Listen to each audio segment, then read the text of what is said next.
Hey y'all, I'm back with the Traveler's Notebook process video for Feed Your Craft using the May 2018 kits. I'm starting off with some cardstock. I'm going to adhere that to the left side of my Traveler's Notebook insert. This insert comes from Studio Calico. Just know that the pages are not white. Obviously, they are more of a manila toned paper, and then also the corners are rounded at about 1/4 of an inch. So if you use a corner rounder at 1/4 of an inch on your cardstock or pattern paper that you're adhering to the insert, it should work out near perfectly. So as I said before, I'm using a few elements from the May kits for Feed Your Craft, and then I'm also going to use this additional stamp set that we received that you can also order, and I'm going to link my little link down below, or I'm going to add my little link down below so that you guys can click on it and shop if you want. I've talked about I use these marker alphas pretty much every spread or everything that I create that's for Feed Your Craft, or really I use them outside of my Feed Your Craft projects too. I just love how casual they are. I also am using the narrow alphabets. Those are the smaller alphas to spell out on and then I use the guest check from the shop also to kind of as an anchoring place for my title.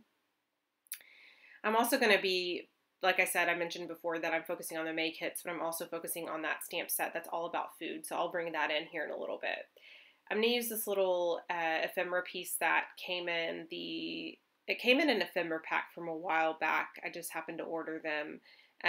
And right now I'm wanting to spell out or write out turkey burgers from HelloFresh, but I actually messed it up. I'm not really sure what I did. Oh, I misspelled hello because I think I was too focused on my handwriting and I just wasn't paying attention. And so it was an easy fix. I just quickly wrote onto a label that's also from Feed Your Craft, and it's from that same ephemera pack as that clipboard. And I want to say it's from the Year in Review kit. Year in Review ephemera pack. So you might look that up and see if it's still available. If you click on the link down below, you'll be taken to the shop, and then you can go to, you can click on the different links that say like kits or stamps or whatever, and it should take you to ephemera or die cuts. That's what it is, die cuts. I'm going to back my photo up on a Project Life card, and I liked that the colors really complemented, the background really complemented the colors in that card.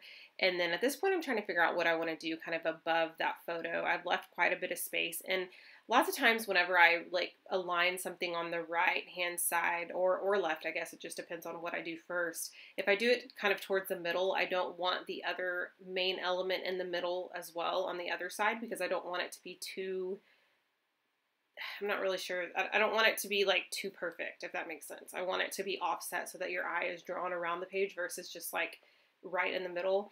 And so I know that I want to use this Food Coma stamp set, and I thought about stamping right onto that cardstock onto the left, but I knew that would not go over well. I just had a feeling, I was like, it's too bulky. If I stamp on it, it's not going to turn out, and then I'm going to have to cover it up anyway. So normally I would, and I would just take the risk, but I decided to stamp onto the back of one of the Feed Your Craft cards that I may not use, or that I haven't used yet. And so I like it because it's graph on the other side of their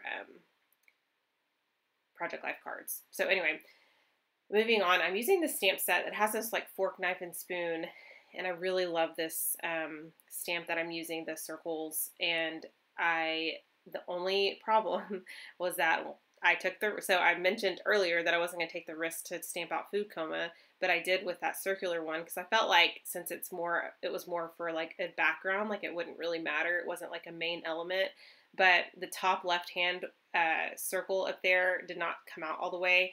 And so I'm going to leave it there, but I'm actually going to fix that here in a little bit. And then I also got some ink because it's so bulky. The ink from my block rubbed off onto my cardstock, and so I had to cover it up with a few of those little circle flat flare pieces.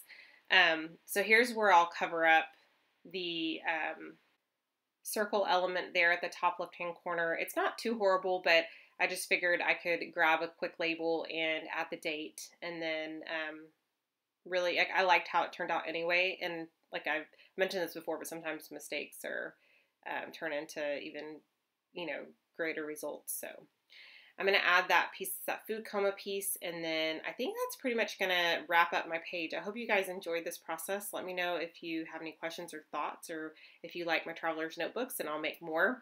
And I will talk to you guys soon. Bye.